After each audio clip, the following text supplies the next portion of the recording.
अब आगे देखिए आज की बड़ी खबरें, खास सेगमेंट दिव्यांगों के लिए।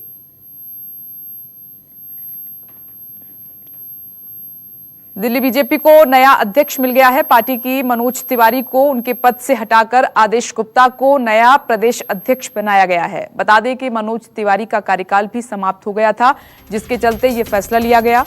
आदेश गुप्ता नॉर्थ एमसीडी के पूर्व मेयर रह चुके हैं और वर्तमान में पार्षद हैं। भाजपा के राष्ट्रीय अध्यक्ष जेपी नड्डा ने उन्हें दिल्ली बीजेपी अध्यक्ष पद पर नियुक्त किया है।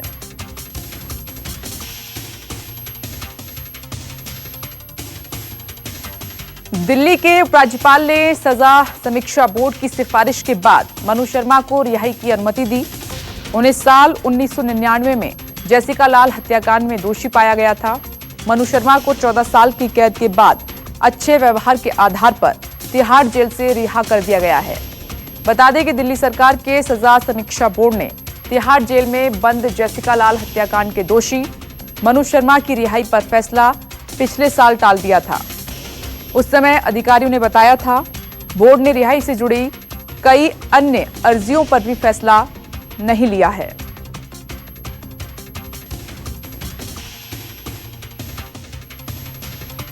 दिल्ली हिंसा मामले में क्राइम ब्रांच ने कड़कड़डूमा कोर्ट में चार्जशीट दाखिल की है।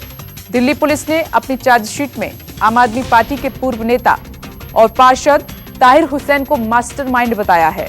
चार्जशीट में पार्षद ताहिर हुसैन समेत 15 लोगों को आरोपी बनाया गया है। करीब 1000 पन्नों की चार्जशीट में पार्षद ताहिर हुसैन के भाई शाह आलम को भी आरोपी बनाया गया है। पुलिस ने अपनी चार्जशीट में कहा है कि हिंसा के वक्त आरोपी ताहिर हुसैन अपनी छत पर थे और ताहिर हुसैन के कहने पर ही हिंसा फैलाई गई थी।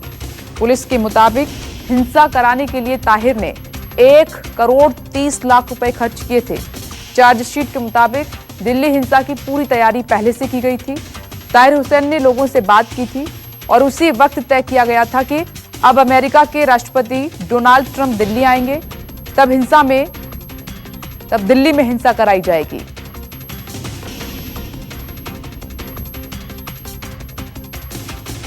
दिल्ली में कोरोना के बढ़ते संक्रमण को देखते हुए अस्पताल में बेड की जानकारी के लिए नया ऐप लॉन्च किया है दिल्ली सरकार ने। यह ऐप आपको जानकारी देगा कि दिल्ली के किस प्राइवेट या सरकारी अस्पताल में कितने बेड खाली हैं। दिल्ली में लगातार मामले बढ़ रहे हैं। दिल्ली में 20,000 से ज्यादा कोरोना मरीज हो चुके हैं। ऐसे में सीएम केजरीवाल ने लोगों से ना घबराने की अपील की है। कहा है दिल्ली में सब इंतजाम है।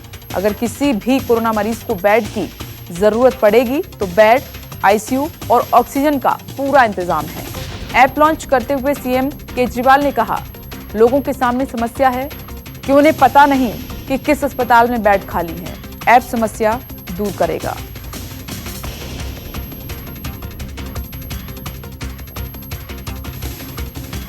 देश में अब हर रोज 8000 से अधिक कोरोना के मामले सामने आ रहे हैं।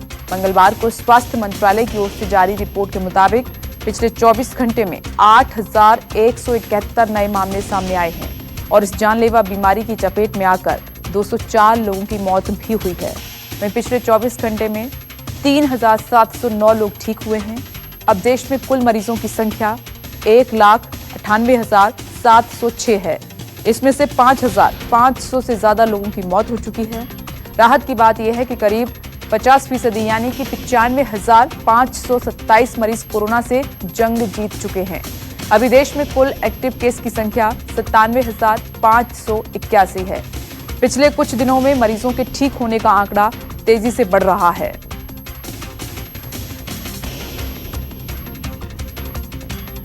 गाजियाबाद जिला प्रशासन ने वैशाली इलाके को पूरी तरह से सील कर दिया है।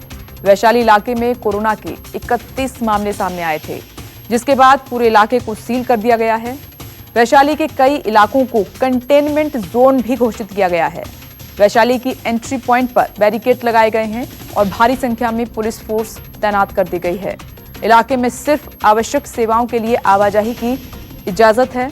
वैशाली गाजियाबाद का अहम पॉश इलाका है, पर कोरोना के मामले सामने आने के बाद जिला प्रशासन परेशान है और पिछले कुछ दिनों में लगातार केस मिलने की वजह से वैशाली में सेक्टर स्कीम लागू की गई है। इलाके को 4 सेक्टर और 2 जोन में बांटा गया है। हर सेक्टर में एक मजिस्ट्रेट, एक पुलिस अधिकारी और स्वास्थ्य विभाग के पैरामेडिकल स्टाफ तैनात हैं।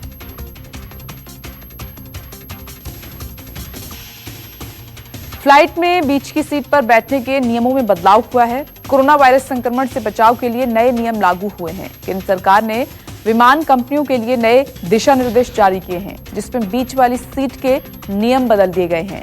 डीजीसीए ने सभी घरेलू एयरलाइंस कंपनियों से कहा है कि कोरोना वायरस के मद्देनजर उड़ानों के बीच की सीटों को जहां तक मुमकिन हो खाली रखा जाए। डीजीसीए ने अपने आदेश में कहा है कि अगर यात्रियों की संख्या ज्यादा है और किसी यात्री को बीच की सीट आवंटित की जाती है तो अतिरिक्त एहतियाती उपकरण मुहैया कराए जाएं। इसमें शरीर को कवर करने वाला गाउन भी दिया जाए और साथ ही मास्क और फेस शील्ड भी दी जाए।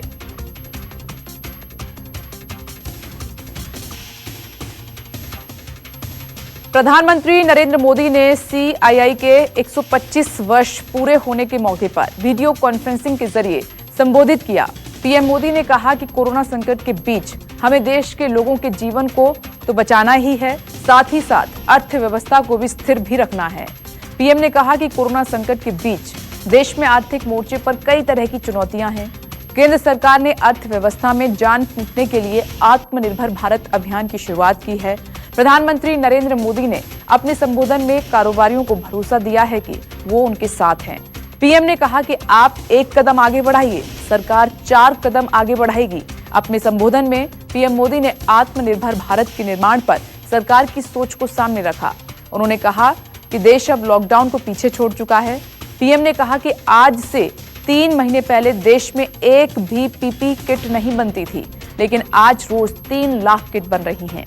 आत्मनिर्भर भारत से जुड़ी हर जरूरत का ध्यान रखेगी सरकार। पीएम ने कहा कि सीआईआई हर सेक्टर को लेकर एक रिसर्च तैयार करे और प्लान साझा करे।